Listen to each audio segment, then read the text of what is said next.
Well, good evening, everyone. It's 6 o'clock, so we will call the April 24th Board of Education work session to order. First up is approval of our agenda, and we do need to make a change to our agenda. The attorney is unable to be here this evening.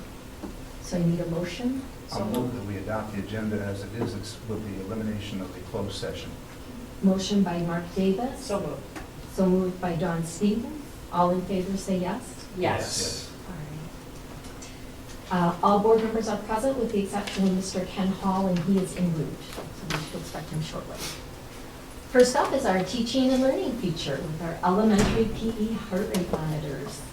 So I'll just take a moment that we have two of our PE teachers at the elementary level. Allison Johnson is the PE department chair, and Brad Beavers is the PE teacher at Park Elementary. And they came to me earlier in the year with just kind of an innovative idea of a way that they wanted to engage students in some of their physical activity. And so just wanting to bring it forward to the board this evening as a celebration of our teachers always striving for innovation and higher levels of engagement with our students. So I'll turn it over to them.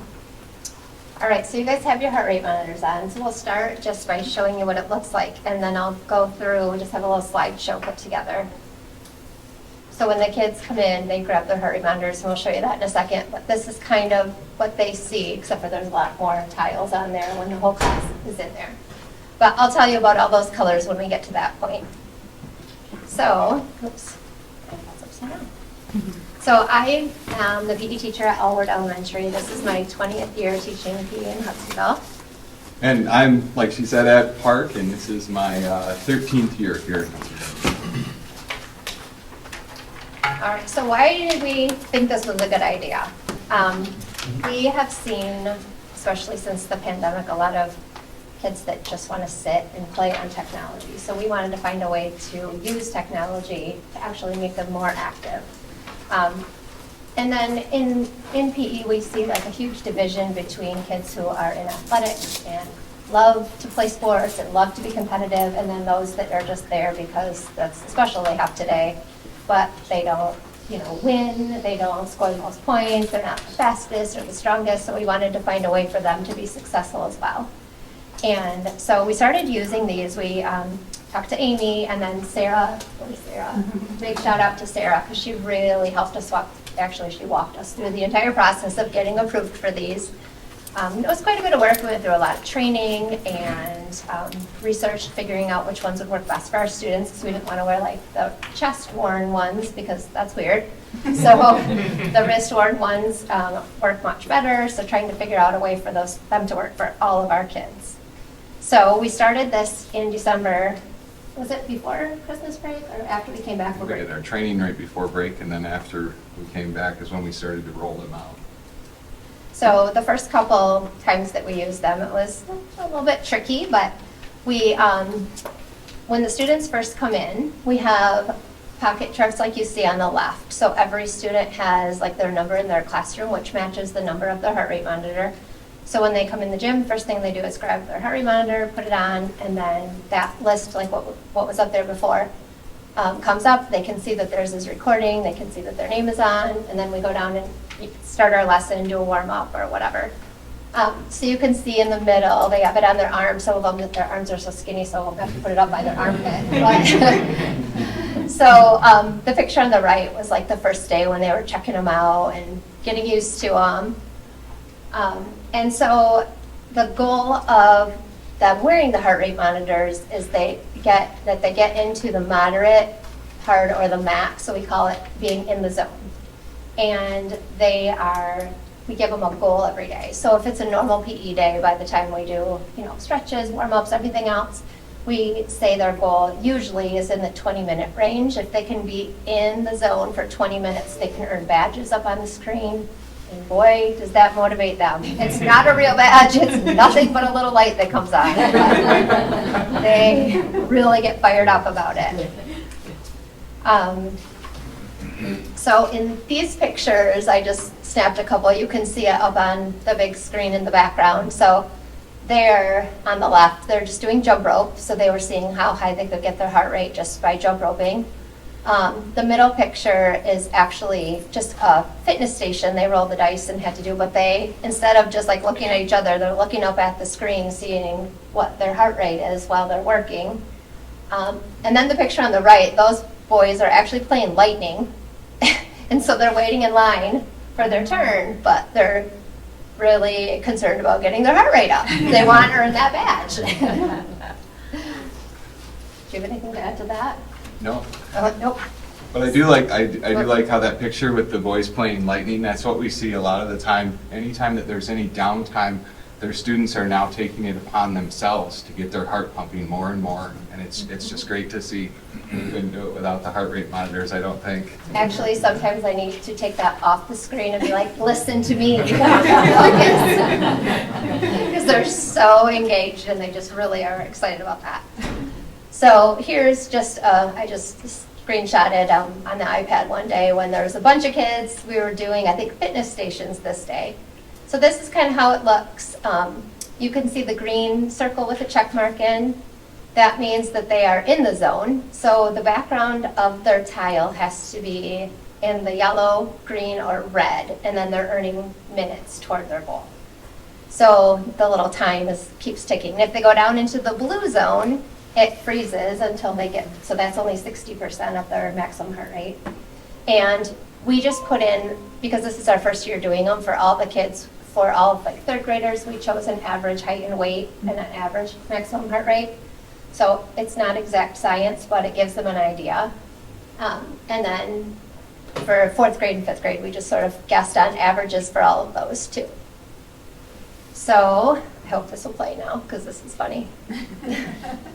So for this lesson, I was doing volleyball, and it was a relay. They had to serve it over the net, go get their ball, and come back and give it to the next person to try to serve. Hope this isn't blasting loud.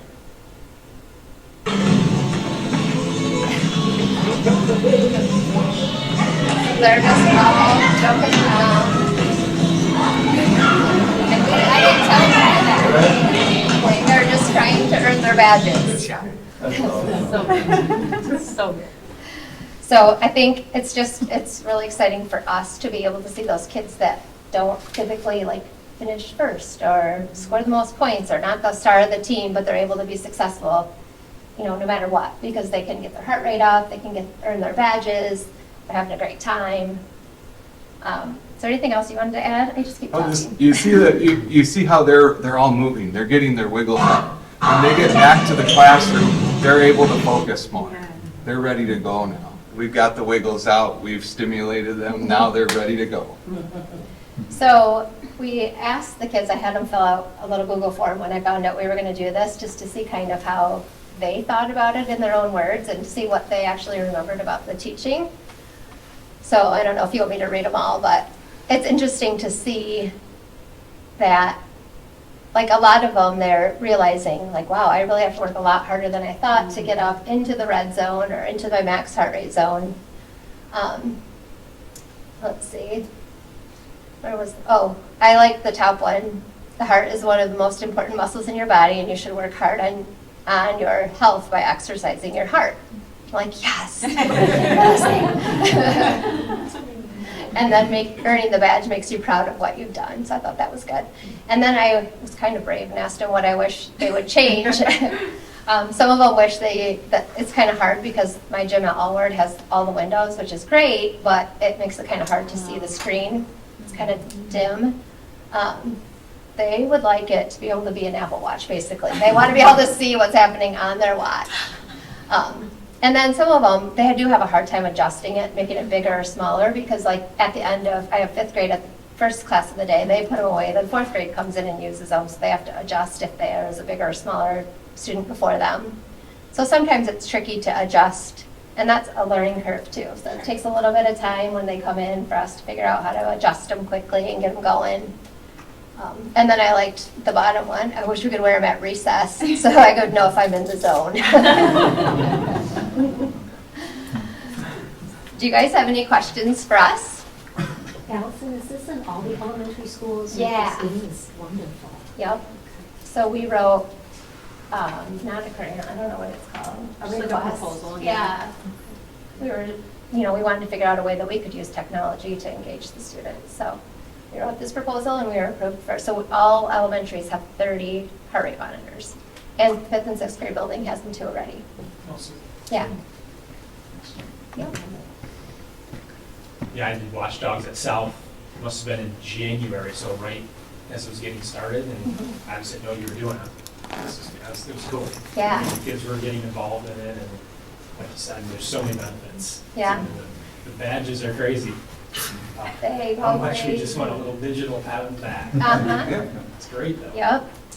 I have a teacher assistant, I had one from Grand Valley, and when his professor came in, she was blown away.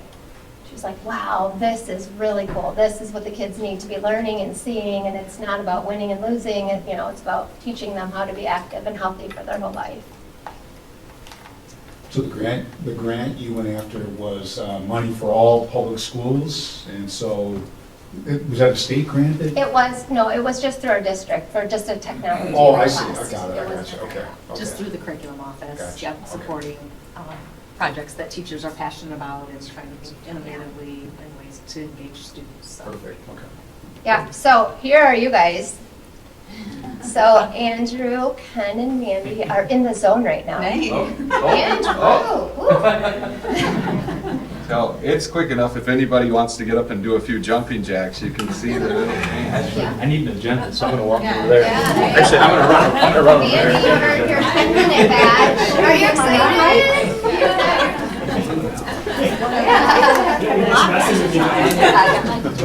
Great. Yeah, when you're not in, you're you're just- not in the zone yet. Yeah. Once you get into the zone, your color will change. Oh, there you go, Ann. And they're not parameters, it's not putting your stats. I know. No, it's funny when you see the kids, they're like sitting in place doing this, I'm like, that's not. You can see right there, everybody that got up and was moving around that little bit is now in the green, so they're working. Yeah. What's gray mean? Are they alive? Great means it means that you haven't pushed into that zone. So your heart is still at what we would consider resting. have to use a lot of heart. Oh, look at that, I'm in the red. Oh, God. The rest of the This is a good thing. Someone asked if it's gonna tell if you're an AFib, no. I don't know how to tell that. So it's just kind of fun, and then at the end, it can give you like a summary of what students were in what percentage for how long and that kind of thing, but that's about it. It doesn't really measure anything else besides your heart rate or the student's heart rate, and then a percentage of the time that they're in each zone. Have you had any break? Like, has there been any issues with We durability? haven't, we've had a couple. One of the chargers broke. Yeah, one of the chargers broke. Some of the straps, because I have my students use them every day, so they're starting to have a little bit of wear. Yeah, so I don't know if that might be something we need to replace every year on them, just the band part, but other than that. The company that we work with, Polar, they replaced the charging piece, but the only thing that we're thinking about is maybe the bands over time will stretch out and lose their elasticity. Does the app remember from day to day when they come in? Yep, you can go back and see. I was just playing around with it, looking for that lesson that I had up there, so I could see, and yep, it pulls up. But we see them once every 4 days, so it's kind of tricky to remember which day is which, but you can go through and see summaries of the students and what their heart rates are. So if you were to go outside, say, We haven't quite ironed that out yet. but like, would it store it if I came inside? That's what we're trying to figure out. It says it will, but when they come in, it doesn't put it up on the screen as connecting. Oh, gotcha. It supposedly has a 400-foot Yeah. distance from the iPad, so we're kind of trying to play around with that to see, like, if we go out and run on the track, if it will record it, and then when you come back in, and there is an option to upload data from them, so I'm thinking it will update at some point, so. But yeah, as long as they're around the iPad, that it'll keep reading. Any other questions? So it's kind of a weird but side question. Do any of the 5th and 6th grade teachers complain that kids are a little more sweaty now? I think we have the deodorant Right? We have to have the deodorant top. It's a real thing. That's a a mom thing. Yes. Yeah, All right. but we're just really proud of our team for taking this on. It was, That's great. I mean, This is it's cool. daring to take on something this big right in the middle of the school year, so we're proud of our team. Well done. Yeah. Thank you, great job. Yes. We See get you these, in or- the- Yeah. Yeah, just undo the $300 Velcro a strap, I'll piece. come around and we'll collect those from you.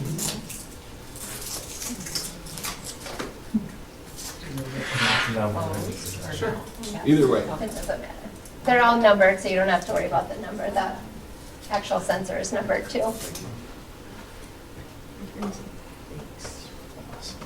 So when I push end, you can see kind of the summary of what it shows, what your maximum heart rate was. and- Nice. Thank you.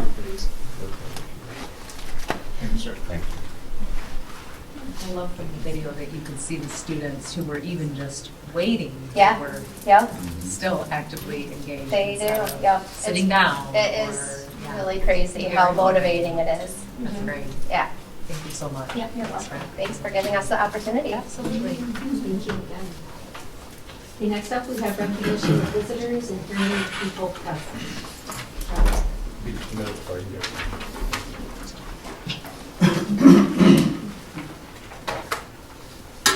How can you disconnect from this? No. Did I? Can you? I can try to.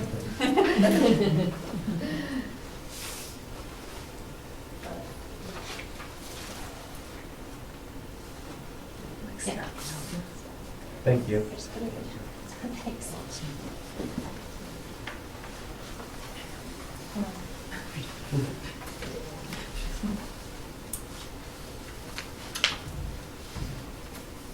Okay, first up is Dana Odell. No podium, I'll just move up here anyway. All right.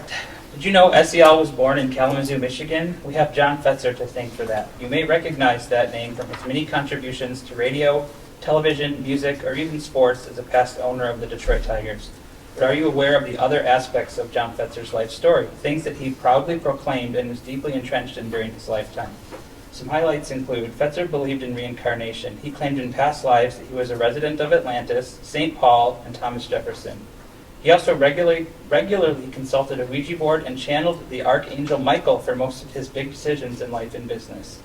He was a devotee of the so-called Mother of New Age, Alice Bailey. Her writings turned Fetzer onto Hermeticism, which is the study and practice of occult philosophy and magic, and Rosicrucianism, which professes esoteric and occult wisdom, an emphasis on mysticism and spiritual enlightenment.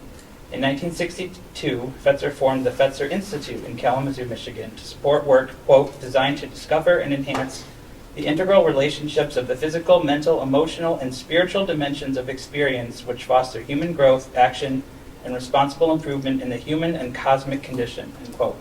Fetzer passed away in 1991, leaving his wealth as an endowment to the Fetzer Institute, a fund that had grown to just over $500 million by 2020. In 1993, the Institute retooled its mission to bring its spirituality message into education. Then in 1994, a group met at the Institute to discuss coordinated strategies that would become social-emotional learning. I'm sharing all of this with you because I'm willing to bet you didn't know most of this info until now. SEL is not what you've been told it is. I don't fault anyone in the administration for that. Things like Ruler and even SEL in general are purposely deceitful in order to become embedded in as many places as possible. Once implemented, they grow and overtake every aspect of education. In fact, Castle, the leading promoter of SEL, is working to add spiritualistic development into the whole child curricula. When will it be enough? For now, the board needs to disapprove Ruler, then do a deep dive on SEL to determine plan for the future. I plan to share all of the research that I've done with each of you. A good portion of this info comes from two liberals, one of which is an admitted atheist. I mention that only to indicate that neither of these people are taking a political or religious track in researching and reporting on SEL. They are doing this work because they believe that strongly how dangerous this is. That alone should raise a concern in your minds. I implore you to take the time to truly deep dive into this topic. This is serious. You need to be able to know what you're allowing into the schools. Saying, I'm going to trust the experts is not going to cut it. John Fetzer was supposedly an expert, and now knowing what I've told you about him, would you trust him? You need to go beyond anecdotal evidence and have data that truly validates a conclusion. Please say no to ruler. Thank you. MJ Hernandez.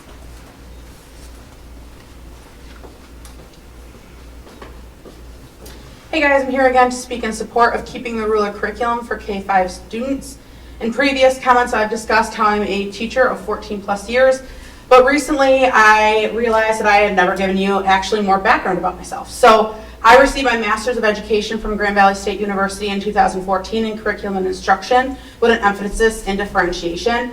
Not only have I navigated implementing more than 5 new curriculum tools, but have also built my own curriculum from the ground up several times over the course of my 14 years in the field of education. Due to this experience, I would consider my knowledge about curriculum in general, differentiating established curricula, and their implementation as more experienced than your average commenter. Therefore, what I'm about to say to you should be taken with some serious consideration. Regardless of whether you like ruler or not, a vote to remove it at the next board meeting would be an extreme disservice to the district and its teachers. Even if you ignore the fact that it has a resounding support among teachers and parents, 93% and 72% respectively. Even if you ignore the fact that the curriculum team for the district picked it out of numerous other options, considering it the best fit for our district. Even if you ignore the fact that teachers spent hours tweaking the curriculum during the summer to work for all classrooms. Even if you ignore all of these things, it comes down to one thing. The district does not have a backup SEL curriculum. The teachers would still have to teach SEL without any materials, established components, or resources. You'd be pulling the rug out from your teachers without any help for teaching the state mandated course because it's required by the state to teach SEL. This time that would be taken away is already dedicated by teachers to communicate with their students about short-term topics like their weekends and vacations, but also long-term hopes and dreams. Because that's what teachers do, right? We support our students, we build relationship, we open lines of communication between the teacher and the student. Ruler curriculum allows teachers to use those tools and context to continue to do this and build those relationships. You wouldn't be replacing the SEL time with more reading, writing, or arithmetic because, again, it's state mandated. If you feel like removing the ruler curriculum is the right move, I just ask that you would postpone voting to remove it until the curricular team can find another curriculum that the teachers can utilize. Curriculum selection is a process, one that cannot be completed over a single summer if HPS wants to have a successful rollout. So please vote to keep ruler so that our teachers can have the resources and materials they need in order to be successful in the classrooms.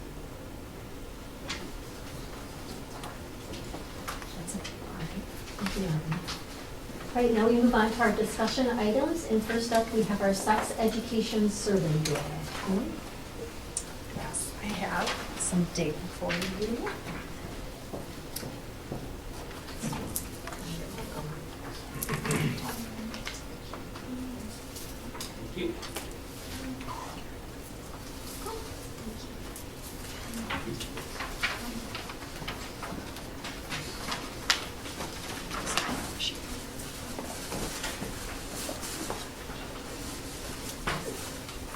So the data that you have in front of you really shows the responses from 2018. We had 554 responses at that time. And then it parallels, as you can see, the column in blue is the most recent data from 2023. There's 1,308 responses. And really the intent of sharing this with you this evening, really was reflected in board briefs, is just to get the data in front of you. Our Sex Ed Advisory Board hasn't even seen all of this data yet. We certainly wanted to share this with you first. And so that will be some of the next steps with the Sex Ed Advisory Board to honestly do a deep dive into several aspects of data. Certainly the youth assessment survey data, both for Hudsonville and Ottawa County, some of our own program evaluation data, as well as the sex education survey responses. So really just wanted to provide an opportunity for you to see it this evening, and knowing that the Sex Ed Advisory Board will be looking at various aspects of data to make decisions about where we may need to go next with our programming. Once they get a chance to look at the data and dive in and have discussion about any next steps they might take, then this information will be public information that we can put out there. Let me get a chance to dive into it. The board to get a quick look at it. We will ask for this data back so that they can get it to look at. So again, this is just a quick someone at the day can see, and again, as Amy points out, when they get a chance to dive into it and have further dialogue and discussion, then we'll come back to the board. Amy, would it be possible to get this electronically? So as soon as the Sex Ed Advisory Board, again, they're gonna look at this data. Okay. Once they get a chance to look at it, then it will be public at the board. Okay, great. And Small, isn't it? yeah, my eyes are getting worse. Mine too. Thank you for reminding me. Yeah, sure. Seems pretty impressive, we had more than twice as many responses as 5 years ago. It's- Yeah.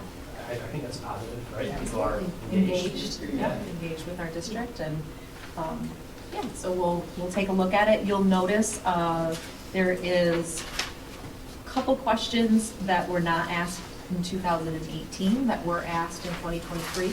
And then there's also some questions, at the very bottom of the survey that you'll notice we asked in 2023 that were not asked in 2018. And by way of reminder, this is a survey that we used, straight, there were no modifications to the MDE survey. That was intentional, just following through on implementing the survey as it was provided by MDE.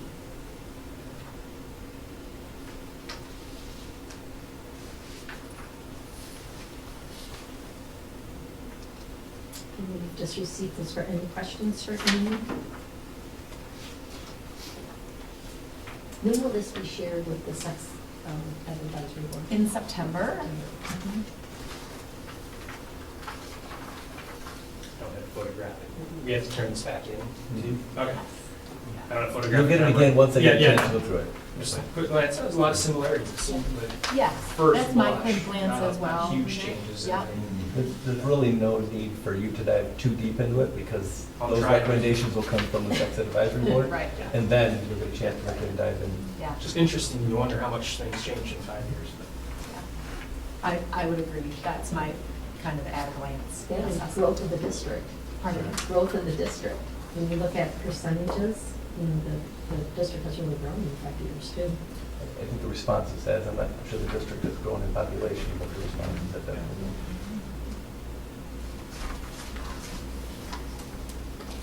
Do you want to pick these up now? or- Sure, if you just want to pass them through, sure. Thank you for the way you put this together. Yeah, thank you. It's very easy to read and Yep, One more that's second. right. Thank you.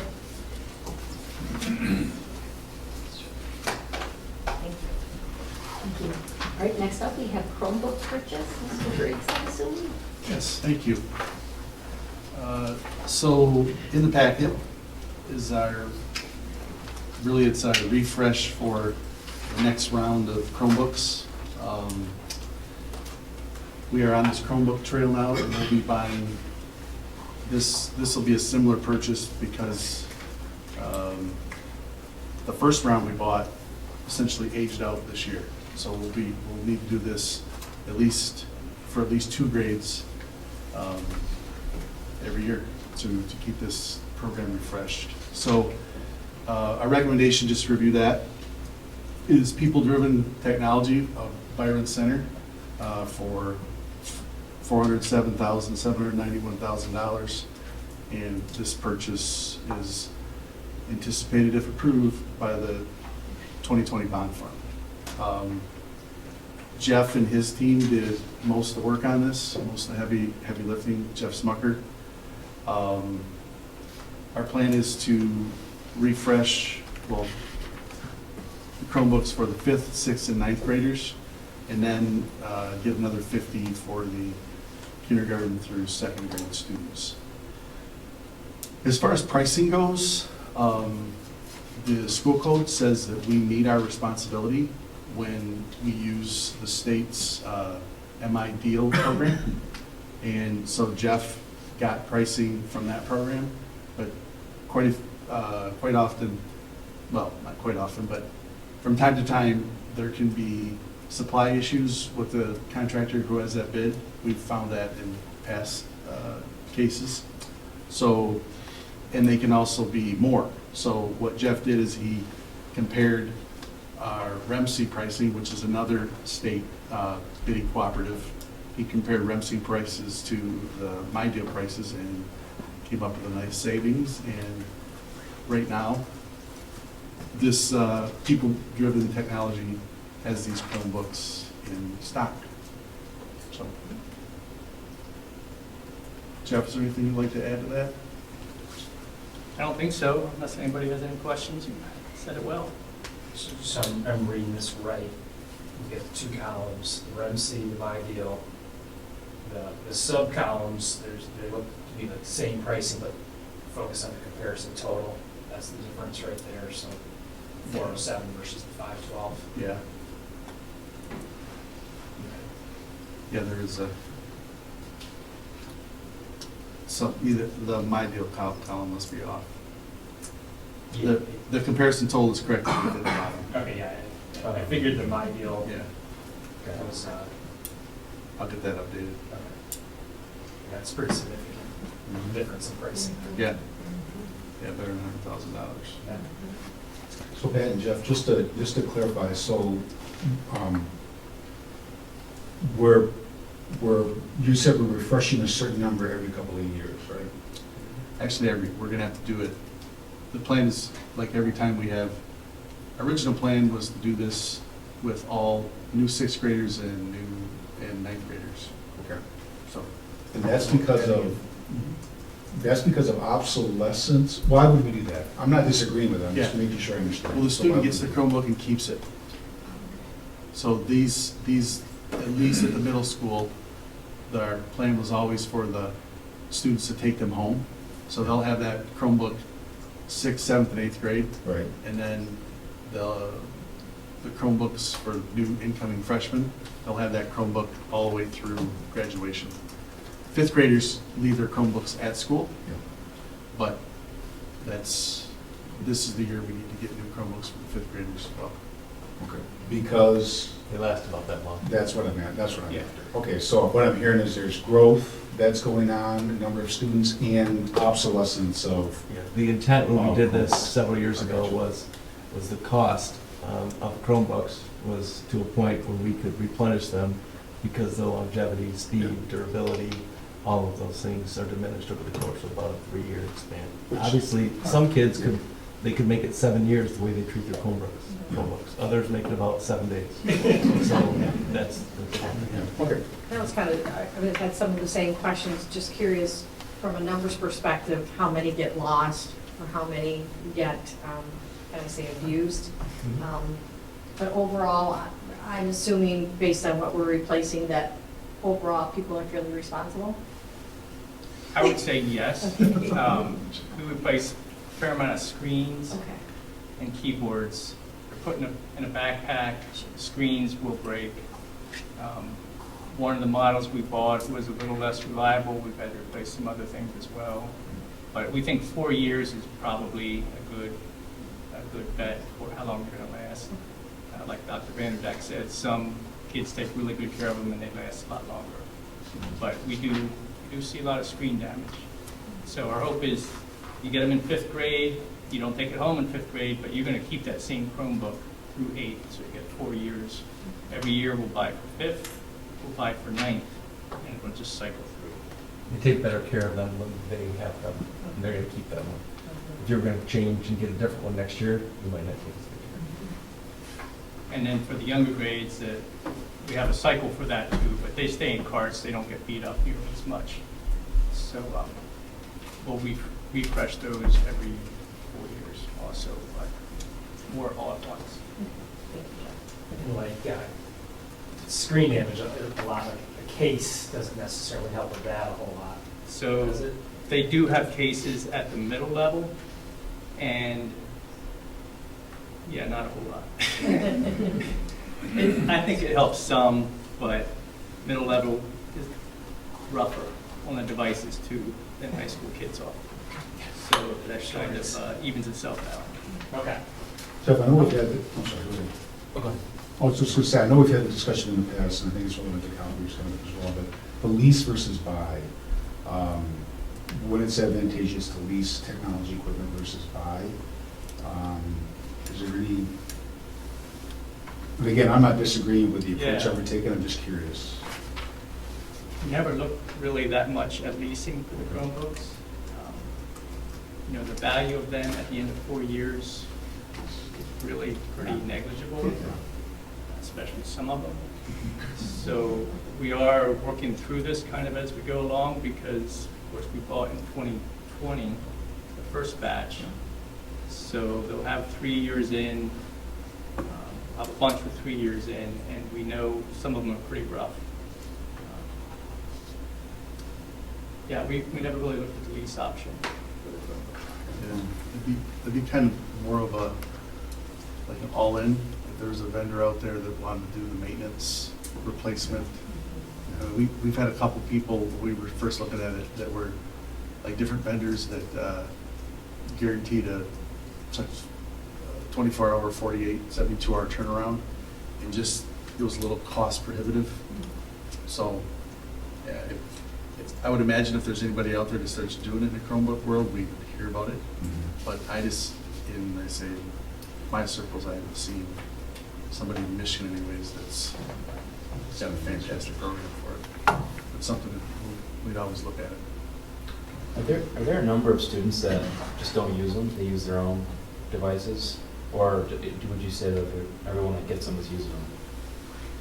So we did initially start with giving the students the option to bring their own device. And we're phasing that out. Okay. What we found is, A lot of students bring their devices in and want us to help them with it because they're in pretty bad shape. Yep. And B, the teachers find in the classroom that dealing with students that have brought their own device and may not be working well, Sure. and then have all the other students with our Chromebooks, it creates some issues. Got it. So if they're given one, they're required basically to use it and bring it. Okay. Yeah. And then what do you do with them when they're no longer functional?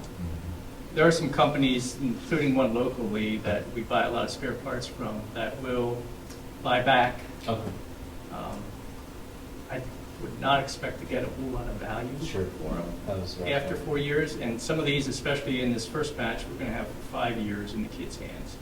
But they will buy them back, and then we can get credit for purchasing parts from them. Okay. But Which that is wouldn't, great because that wouldn't be for a little while yet, though. It wouldn't, okay. Right. Okay. Makes sense.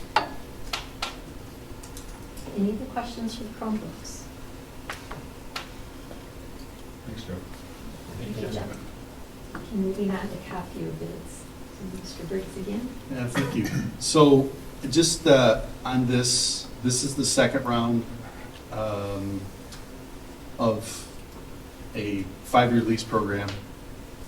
Previous to this, the district mostly bought them and repaired the machines on time and material, and it just wasn't. It was a struggle to keep the fleet operational.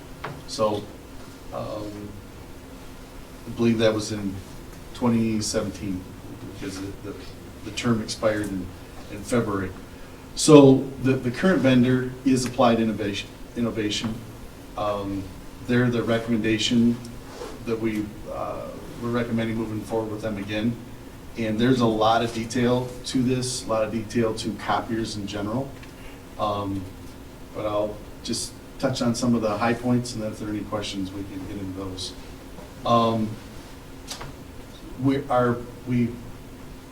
We talked the most. The two biggest players in our area are Applied Innovation and formerly Moss, now Xerox. They have most of the school business in our area, and we asked them to bid at a guaranteed minimum of 13 million copies, along with some other levels. And the reason we went with 13 million as a minimum is we're always trying to be more paperless, but it seems like there's always, as we become paperless, there's always something else that moves us back in the other direction. But in thinking of it, our district has, in years past, we've done upwards of 18 million images. And right now, we're about at a 15.5 million image level. So we feel that 13 million level is something that we could aspire to get down to, just as more people are entering the workforce. I make a lot of copies, and someone else may do the same job as me, and with almost no, they might not copy anything. So I think our volume will decrease, but we don't want to, we want to spread that lease cost, the capital cost of this across a base, and we didn't want to give the vendors, essentially give the vendors 15 million if we think we're going to be lower in the future. So that's why we asked them to bid, like, you're going to cover all your costs, you're going to cover all your capital at 13 million, and the copies, images, because there's copies and print images over that, is, we want you to bid that too. So a fair level to compare them at, with the guaranteed minimum of 13 million, is, we're 15.5 right now, we're gonna open another building, 15 million is very fair. So that's, at that level, Applied is a low bidder. They're also the bidder who's in the district, who've got a proven service record, performance record. We're very happy with them. We think there's some opportunities where we can use the other company, the Xerox company outside this contract. There's some places some areas we think we can use them. But for our main business, our recommendation is to use Applied for the $911,000 figure. So, What's the difference in cost between the current 15.5 compared to the aspirational 13 million? What would the difference be on an annual basis? yeah, so we really did extremely well on the prior, and it's the cost back then to the cost now. It's gone up about 40% from the original, and this is still a significant decrease from. It's still a great price. Yeah. So this would be for all copiers in the district? Printers, so everything. This is really everything that's networked. About how many units would that be? Oh. Sorry. Yeah. We have. Yeah. In like the major fleet is 39 large printers, large multifunction printers, but there's a lot of other printers. We have a lot less than we had 5 years ago, and our goal is to reduce. But there just are some places with the way, I would say the way we use every space in a lot of our buildings. We don't have wing printers because we've got probably a Parapro in that space. We just haven't had the space. I think we'll have some opportunities for that with the expansion, with addition of the 5-6 building on the north, at least in the elementaries and the middle school. But we just haven't had spots, like I worked in other schools where you didn't have problems coming up with spaces for wing, to put wing printers in. So is it something where someone has to scan in their ID or punch in a code, or how do you control the quantity? Jeff has a setup right now where they can badge in. They can send their job, really they can send their job anywhere in the district and badge to a printer, and it's called Follow Me Anywhere Printing. And So someone walking in just can't connect to the wireless printer and say, hey, would you send this 100-page document, and I'm going to walk past that room and pick it up. Right. We have some offices, like in the central office, where we don't badge in, just because we know who's there, and they're always going back and forth to the same machine. But most of the other buildings, like, you get outside the office and they badge. Good question. Other questions for Mr. Briggs?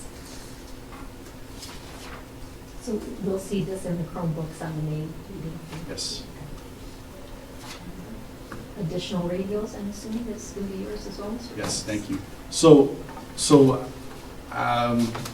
we really, Carl and Chris are back here from CVD, studied by Jeff.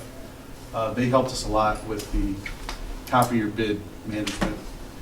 And the radio project was, Mike Petrulia is really our lead on it for the district. He's our project manager. Mike did a ton of work the first time And the first time was about 3.5 years ago. We started looking at replacing our former radio system. It's given us a lot more functionality in the buildings. Rob Matthews was not in his position yet. There was our former transportation director, Jane Bykirk. But Rob's been very involved with this new set of specification, as well as Jeff, Carl, and Chris. Radio technology is interesting to me. I do not know it anywhere near as well as the server in the building environment. So I rely a lot more on Rob and Mike. Jeff knows a lot more about this, but I think Jeff would say it's not his, it may not be his sweet spot either. We're learning fast, but Carl and Chris, this has been a real team effort. If you look at the bid tab, we're asking for recommendation for approval of the bidder that's not the low bidder. We're asking as part of our base bid, we ask both bidders to reconfigure some elements of the radio system that need to be undertaken. And MCA has a good track record of doing that. We've checked their references, and they do fine with the system we need. And in their base bid is $39,000 to reconfigure the current system, which is needed work. And then they have $15,000 allowance for tower labor. So that narrows the gap significantly between the two bids. But our recommendation is not to use the low bidder here and to use MCA. So any questions on that? And Pat, that's because Telerad did not include the cost to reconfigure. Right. So we don't know what that cost would be. Right. Right. Yeah, we strongly, there are just issues with the system as it is right now. And it's work that needs to be done to have a good system. We need to find a company that can get the system up to where we expect it to be. And are there not many companies that do this, or why just the two bidders? I mean, it's kind of hard Yeah. to look between that. I mean, you're still talking 50 grand. Yeah, it's not why we didn't get more bidders, I mean, this is something we get on the state website, and there are other things we get on the state website that really get a lot of play on, but it's a big project, complicated project, and MCA just has the resources. They're a national firm, and really good reputation for this kind of a complicated project. Because we have things going on in a building. I'll get too far outside of my lane, but the repeaters in the buildings have to coordinate with the towers, and we need to redesign. And this is important because this is our communication for safety and security, correct? Absolutely. Yeah. So we have a functioning system now? We do. Okay. It's just not functioning to the standards that we'd expect it to. Okay. I can communicate with any building from my office via radios if the phones are down. But speed, consistency, breaking up with, just like you'd expect when you go from one cell tower to another, you expect them to drop a call or those type of things. There are some challenges. We've added some antennas to radio tower or to water towers, and there just needs to be more robust. So does this also apply to school buses and that type of communication? Yes. Okay. Yeah, we're sharing talk channels between the buildings and the buses. Okay. So it's all tied together? Yes. Okay. And so, they're a South Carolina-based company, it sounds like. Have they done work in Michigan? Like, do they have resources here if we Yes. need them? Yeah, their main person that's talking to us is out of the east side. Okay. And one of the clients that Carl checked with is Lansing-based company that runs, one of our challenges is with our bus fleet. Yeah. So this is not only like the infrastructure, but it's all the physical radios as well? The radios we have, we can keep, that'll be fine. It's just the additional radios, and really to include the 5-6 building into the project, and to get on the tower down there. This is that next phase. Okay. Mike was showing me his radio before. It's impressive stuff. It's really cool. I know I was at a volunteer at Georgetown. I think their radios are different. I don't know, different setup, but they really like their radios there. Are we trying to eventually, kind of like we're doing with the Chromebooks, like make them all? Mike may have a different, you may have. Mike has a different radio. Yeah. The buildings all have different radios. Also. It's the same system. I have a radio in my office that's similar to what you'd see at Georgetown. We also have one that's similar to what Mike has at Central Office. So because of his role, his radio communicates not only with our district radios, but also state police. Okay. Got it. Same with our district radio.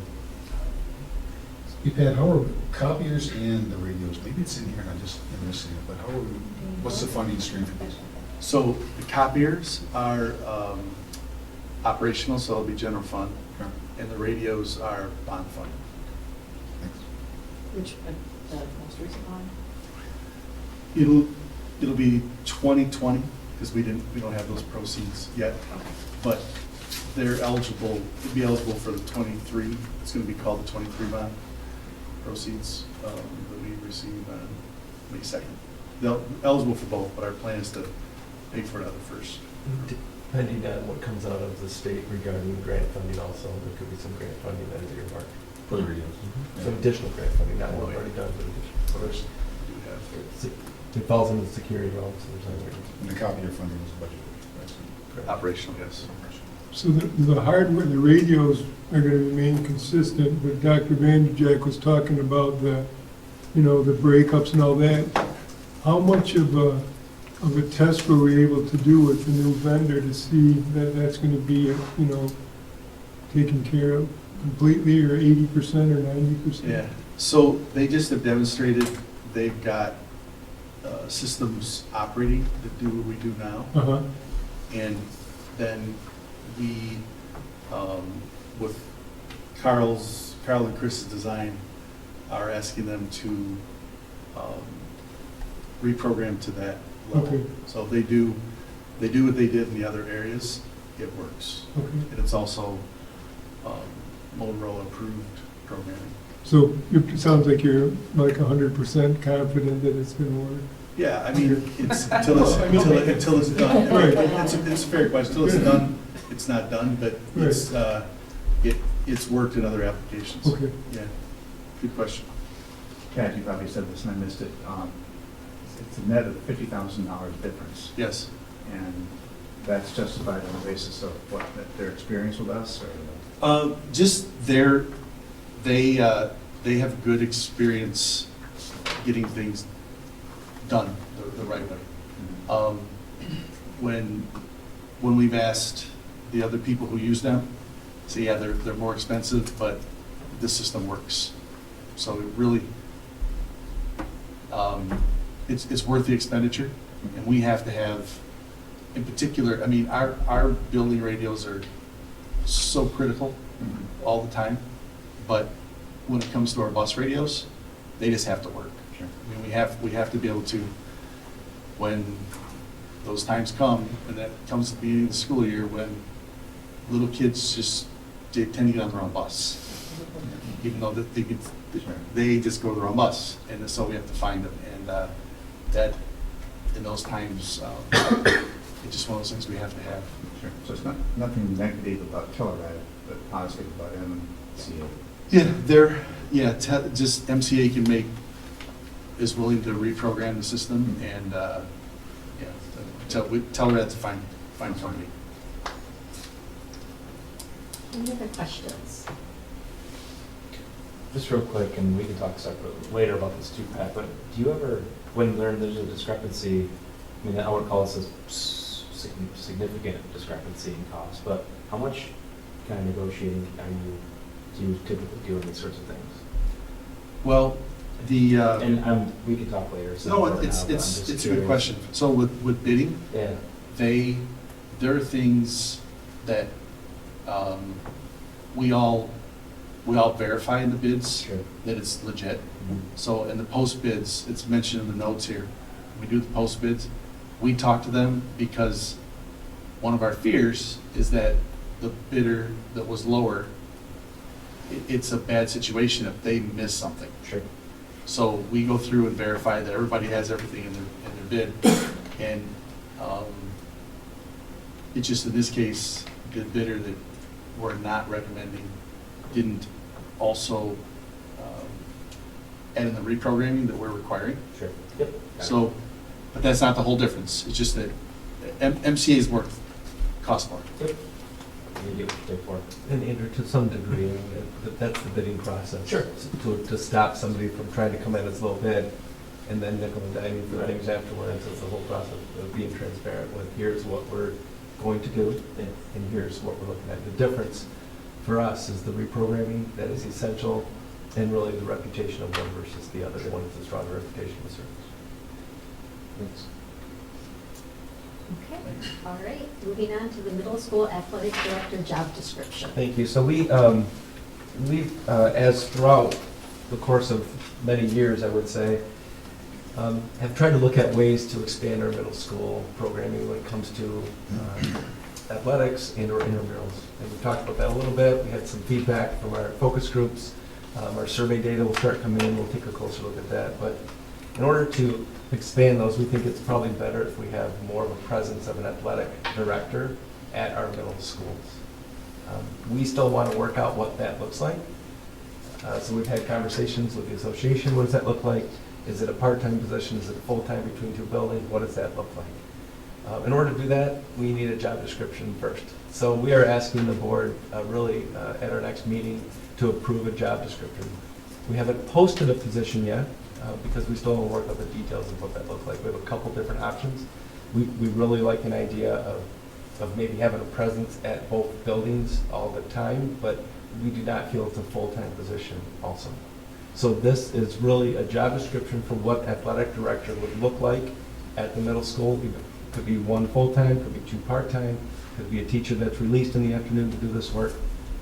But in order to do that, before we can post something, we have a job description that we need to post. Like any position, we have a job description first.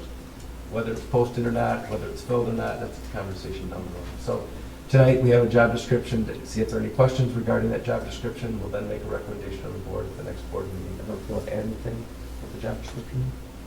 No, just maybe, due to the skill set that we've had in the past with people in positions at the middle school and just like their passions around athletics, I think that we have seen kind of parallel athletic programs of high school and middle school, and one of the things that we really talked about over the last, I mean, this is even with, you know, Kevin and George and now Ben and Matt, that we really want there to be an athletic program, you know, that it's overseen by Ben, and then, or you know, Ben's our athletic director now, but, you know, years now down the road, you know, if it's someone else, but it's there, and then it's filtered on down, so that really the vision of our athletics, either club athletics, varsity athletics, or intramurals is all kind of tied together. And I think that's where we see this position kind of tying in as well. And then it's also why you see the term facilitator. I know that throughout the years, I've just tried to work on what is the difference between a director, coordinator, facilitator, assistant superintendent, you know, like what is the level of responsibility. And so the reason that you'll see facilitator on this is because, like Dr. Vanderjack was saying, we're not sure if this position would be a full-time position, if there's one or two, but we do know that we would want this person to be under the athletic director and the athletic assistant director, because they really have the vision of where athletics should go in the knowledge base, really, the knowledge base of the OK Red and the MHSAA and Title IX and all the the complex things of high school athletics and middle school athletics in the state of Michigan. This would help us have a vision of trying to expand opportunities for kids. It doesn't have to be adding 10 other sports at the middle schools, but we can look hard at intramurals, just opportunities for kids to get involved in stuff. And that's a very important level for our kids to get involved, because a lot of times they then stay involved throughout high school. And remind us how it's currently set up, especially for some of the newer board members, what is currently being done at the middle school to coordinate all these middle school events. So for the lab, well, for me, we had an assistant athletic director / assistant principal out of Riley Middle School, and currently that's Matt Bear. And as you know, Riley's getting larger, and also I think the role and responsibility of an instructional leader as an assistant principal is getting more and more demanding. And so I think that when we have a goal of improving the athletic opportunities of students at the middle school level, plus we know the reality of an instructional leader at these, at the buildings, it's a kind of a perfect opportunity to try to say, could we do it different? And so I think this is an opportunity to maybe do it a little differently. Thanks for having me say that. I understand increasing opportunities. Is there any standard or guidelines in terms of student count in relation to having a position like this?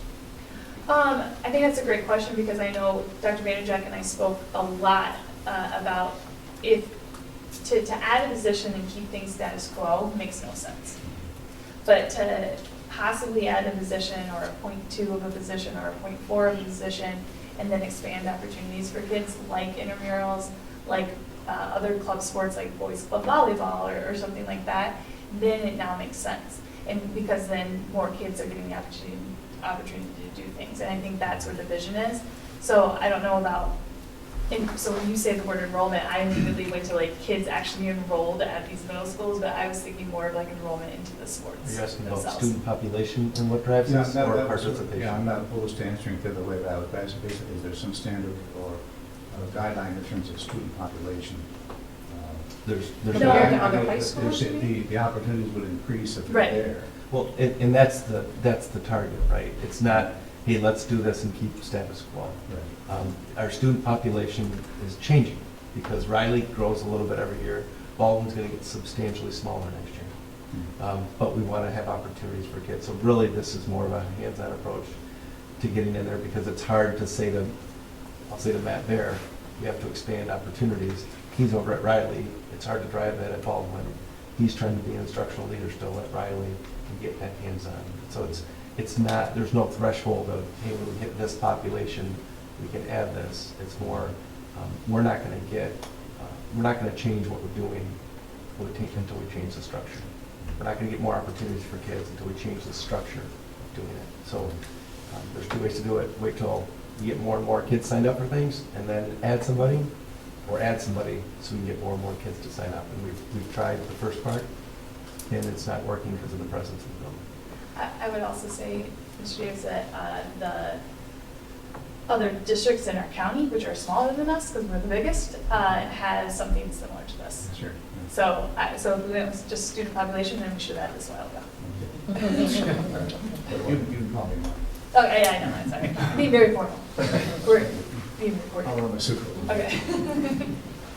With that in mind, so assuming we do two different buildings, you talked like at 0.2 or 0.4, is that yet to be decided? I think so. I think that, again, this is step one of like probably a 5 to 10 step process, and so we just wanted to make sure, that was probably step 3 because I made it, so it's not step 1, but we want to make sure that we have the support of the board, and then I think that we can really get down to what is needed. I think we have said that presence in both buildings. If you talk to Karen, she'll definitely really would love somebody in both buildings. Yeah, I've got a bunch of questions on this, but Yeah. so both buildings, how does it impact Karen's position? Does it impact her position?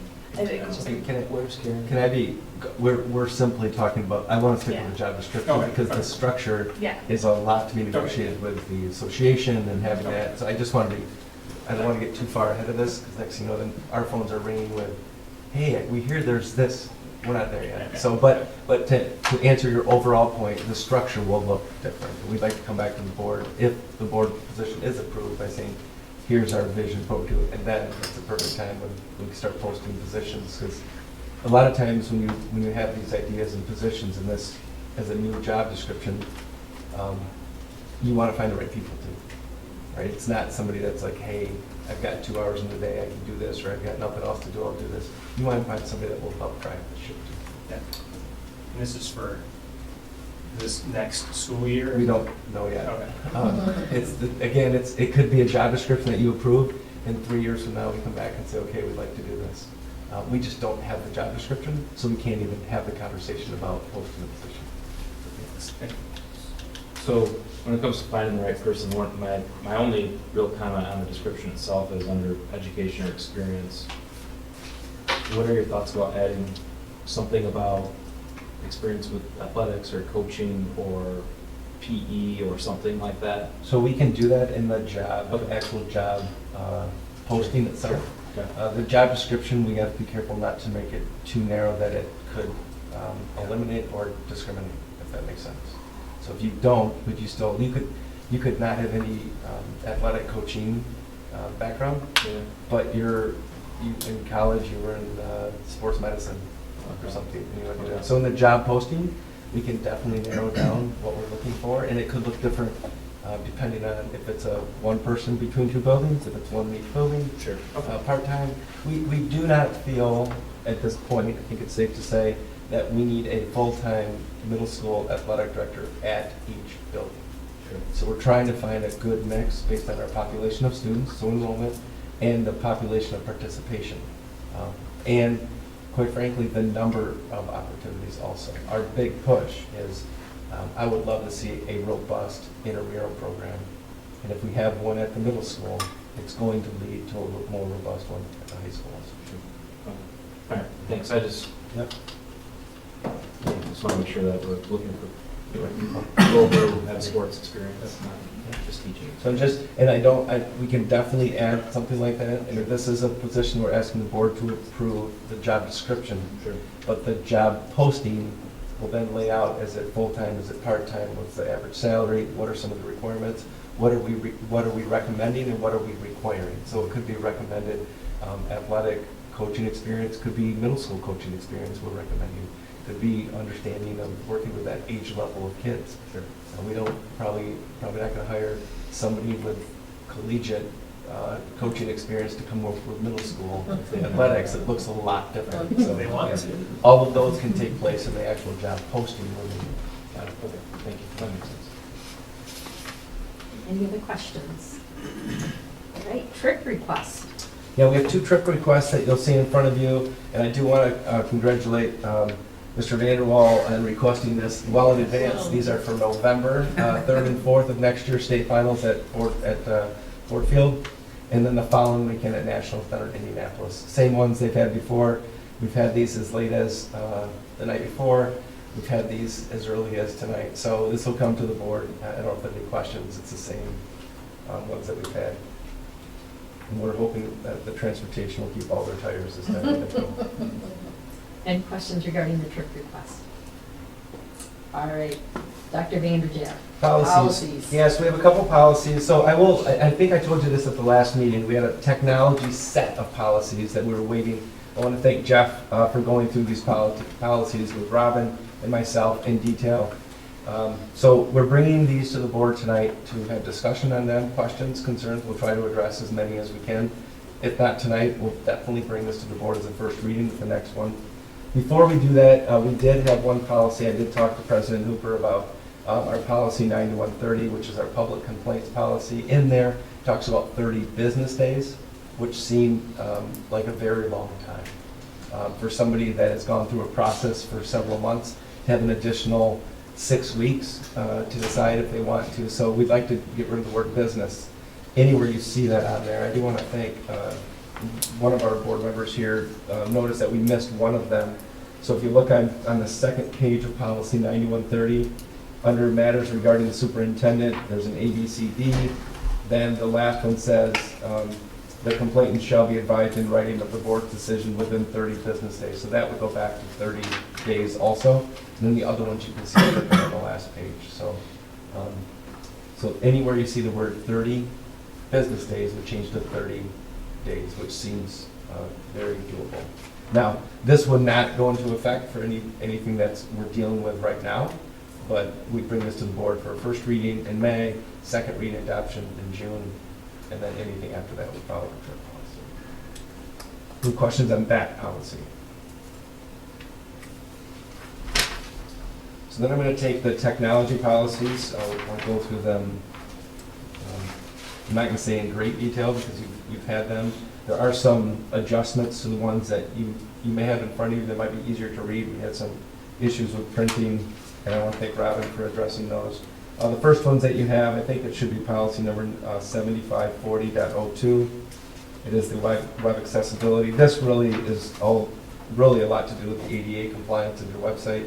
This all came out a few years ago, and now has been updated. So this is I think this came out probably 5 years ago, and now it's been kind of majorly, some major updates to it just to make sure we're in compliance, and you'll see that in front of you. So I don't know if there are any questions regarding that policy, regarding web accessibility, content, apps, and services.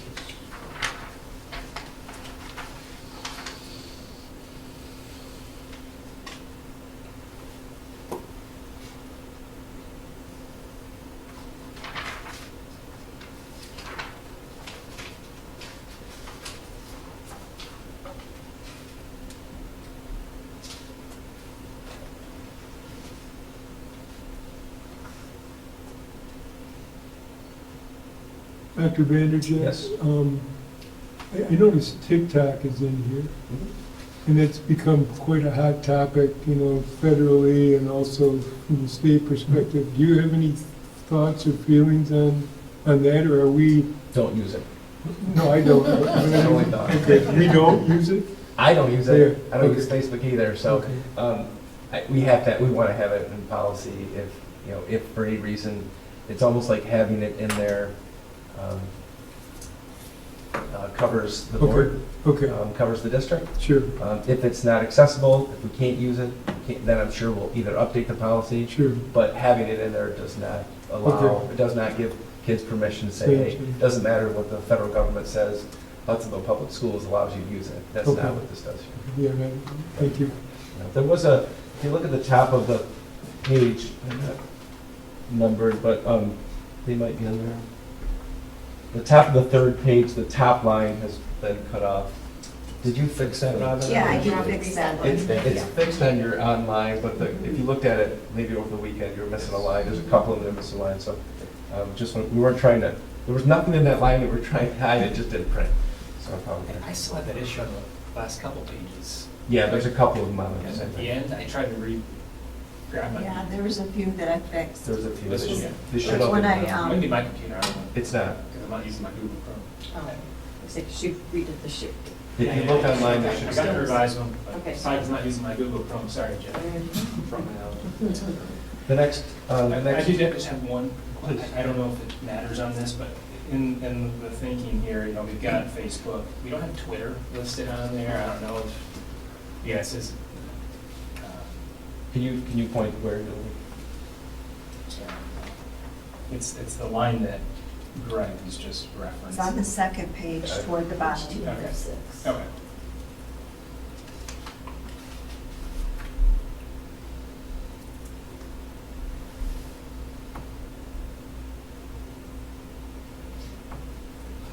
It says Including but not limited to. Yeah, just some options in there.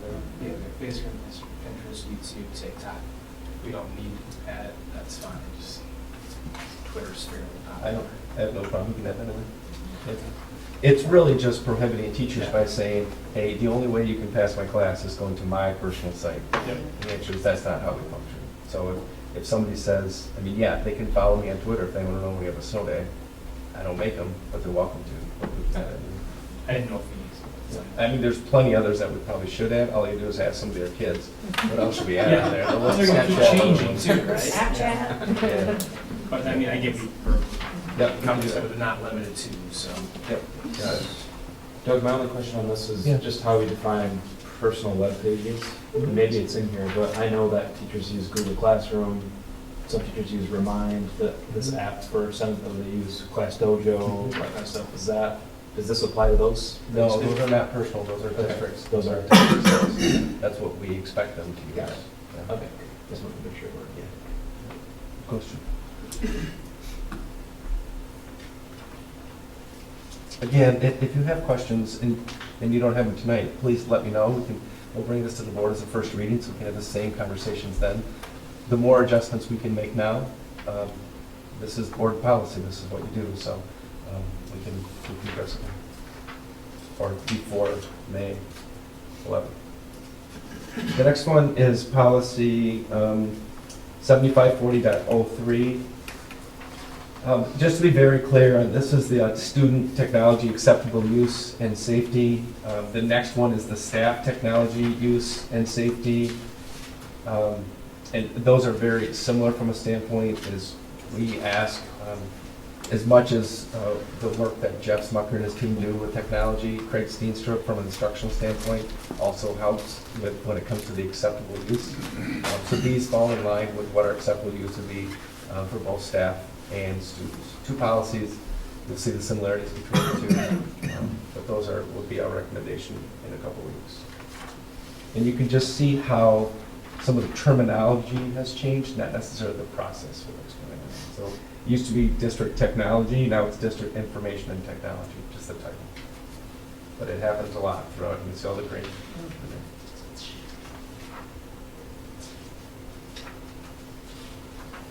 Any questions on one or both of those? just a quick one, and maybe it's related, maybe it's not, just tell me, but what, is there language in here or somewhere else around use of photos of students? There is, but it doesn't fall under the student. Something else.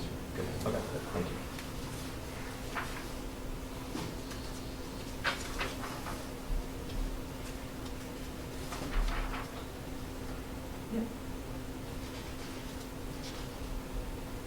Any questions on those two? I know you might, there's a lot to read there, so if you haven't had a chance to read it, don't hesitate to reach out, please. Policy 8305 really comes down to the information and security of it. I want to thank again Jeff for going through this to make sure it falls in line with what our expectations are. And that's same with the information management, which is 8315. So those two really come down to what are defined and how we store things and so forth.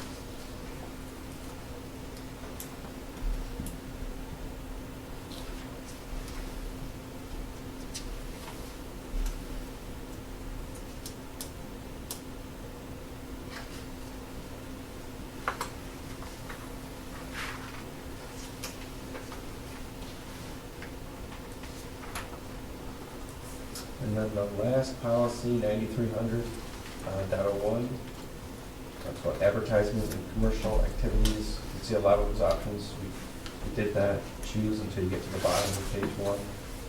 Talks about product sales. Then it goes into the general advertising guidelines, what our expectations are.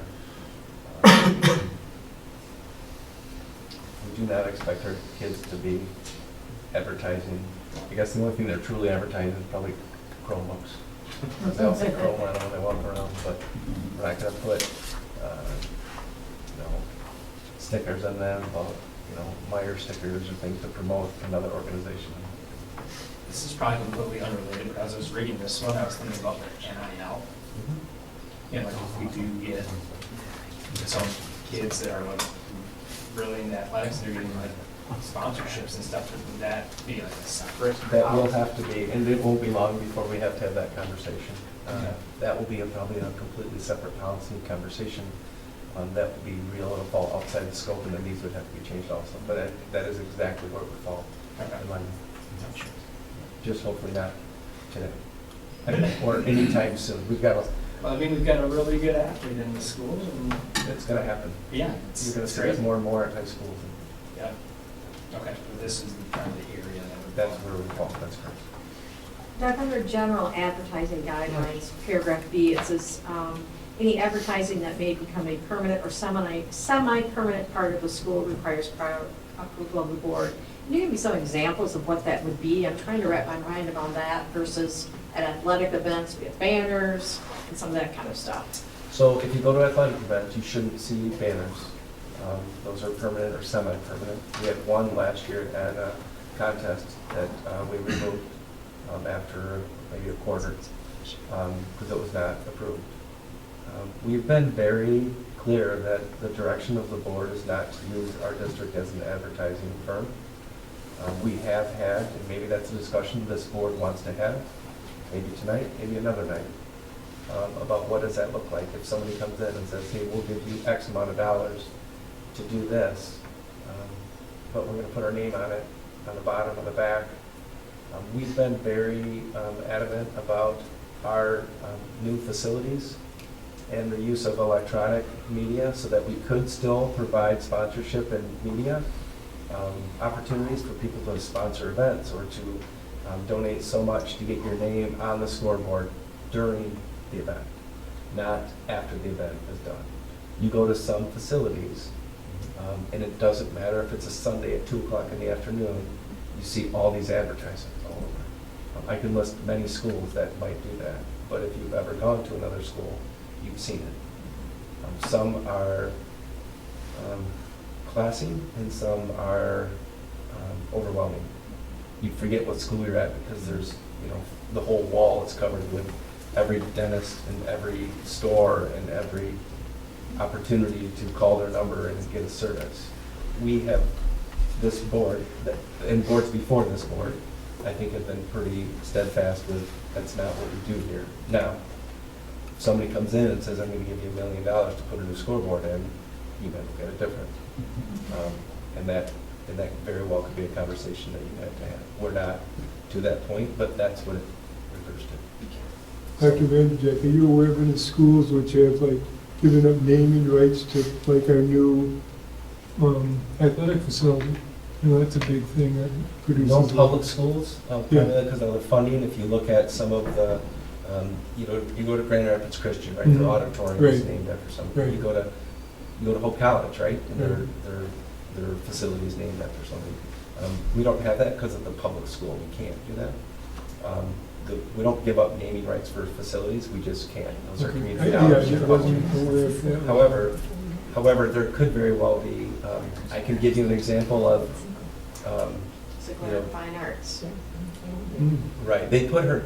It's not her building. They put her name on it. Right. They did the same thing at East Grand Rapids Auditorium. Butch Briggs' name is on the East Grand Rapids Auditorium, and it's not about him funding it. Right. She didn't fund that. It's about the longevity of being there. We've had that conversation as a board also. Yes, right. Do you put a bench for somebody? Do you put? We talked about that. I think Larry mentioned that when they wanted to name the softball field after somebody, and that was not because you don't know what's going to happen in 20 years, Sure. 30 years, where all of a sudden, somebody is, Tom's been a coach for 30 years. What if somebody's a coach for 40 years?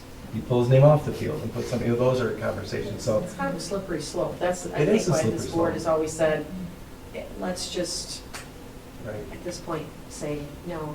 But again. I was thinking more of a family fair, or Meyer came in and said, we wanted to look at naming rights for your, you see Ford Field and Comerica Park and that kind of, that's, I was thinking, not so much an individual. Yeah. And we can do it when it comes to advertisement, when it comes to fundraising, when it comes to additional funds, but bond dollars need to be used from a public standpoint towards the construction of that. Yeah, and I'm not So advocating even that, I just didn't know. No, you're fine. Even if you look at the scoreboard in the field house, we've had conversations about that. Could we get somebody to donate most of that board and put a name underneath it or on the side of it that says Meyer or J&H or something else, Wesco? We can't do Budweiser. We can't do alcohol. We can't do tobacco. Those type of things.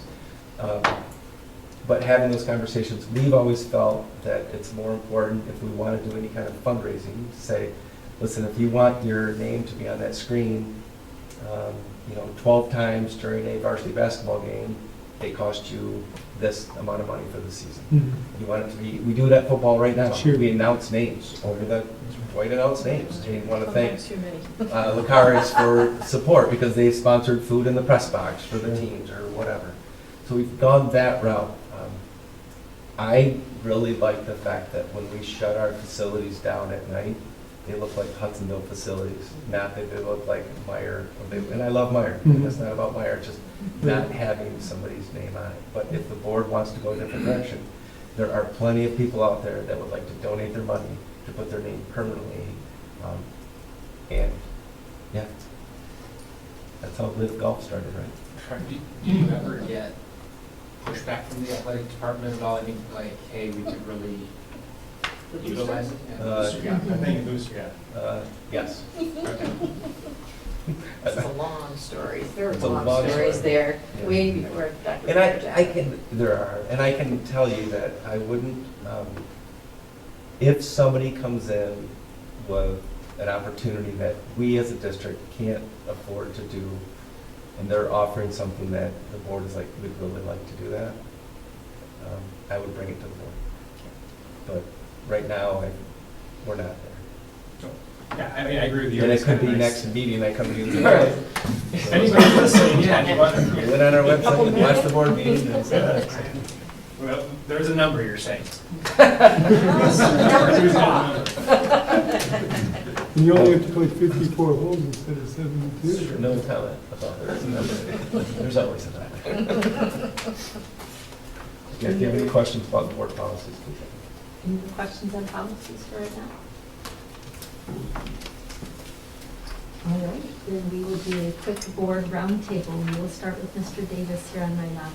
Oh, good. I have a copy of this whole college publication, and there's an article here of interest to us. It's here somewhere. Oh, Dana Vanderloop reports that The Enemies in the Orchard, a World War II novel in verse, will be published by Sandra Kids in September of 2023. The seeds of the novel, which is written for a middle grade audience, were planted in her creative writing class at Hope 2 decades ago when her research revealed that German prisoners of war picked apples in her family orchard during the Second World War. In addition to writing, Dana works for Hudsonville Public Schools as an instructional coach and also works part-time in Hope's education department supervising secondary students. Let her know we appreciate that. I think I sent that article to the board when she wrote that. Did we get a link to that? I'll have to look. It was in board briefs. You Yeah. can send it this time. Yeah. I thought There you go. there was Thanks. something that she wrote. Yeah. Looks like a good book. I'm sure it will. Yeah. She's gifted, she's a gifted author and instructional coach and all those things. So. Nothing for me today. Susan Cole was outstanding. Nice job to everybody involved. Hard to believe those are middle school kids. Such presence up on stage. Esports, glad to see we're looking at that with East Kentwood as part of the board briefs. So I think that's one of the next frontiers, right? To pull kids in who may not participate in other activities or who do. Amy, when are we going to see 2022 SAT data? 22 SAT data. Yes. Our chart goes through 21. So what we just took was considered 23. 23. Yes, and Mr. Beal and Mr. Szymanski and I did present the 2022 SAT data to you. You're right. I'm sorry. in You're right. December, You did. January. Yes, I recall that. Does that seem? Yes. Can you maybe update the chart on this then too? Sure. Yes, Yeah. absolutely, Yeah. yeah. You did present it, my mistake. Yeah, that's okay. Okay. Yeah, we can definitely update it on the Stratus. And then the 23 data will be ready in the fall? Typically in the fall, yes, yep. Thank you. Yeah, a lot of great stuff going on. Review show this Thursday and Friday, right? Prom Saturday. So busy week here for all the high school students. And then the art show, a couple nights left maybe for those folks that haven't gotten out there. We go every year. It's incredible. Like, It's to a watch 5-minute walk through, or it's a 20-minute walk through. It's pretty The impressive. progression from like kindergarten first The to little like to the high school kids. the high school, like some of the, it's incredible. But hopefully they all go to careers. Hopefully there's money in that field for them to get into. It's, they're talented, it's awesome to go see. I want that, thank you. I would like to have the opportunity to meet with the attorney before any other meetings with any other parties about books and that kind of stuff, if at all possible. We'll work on that. That's all I have. Thank you. All right, we will take a motion to adjourn. I'll move that. Motion by Mr. Davis and support by Andrew. All in favor say yes. Yes. We are adjourned. Thank you.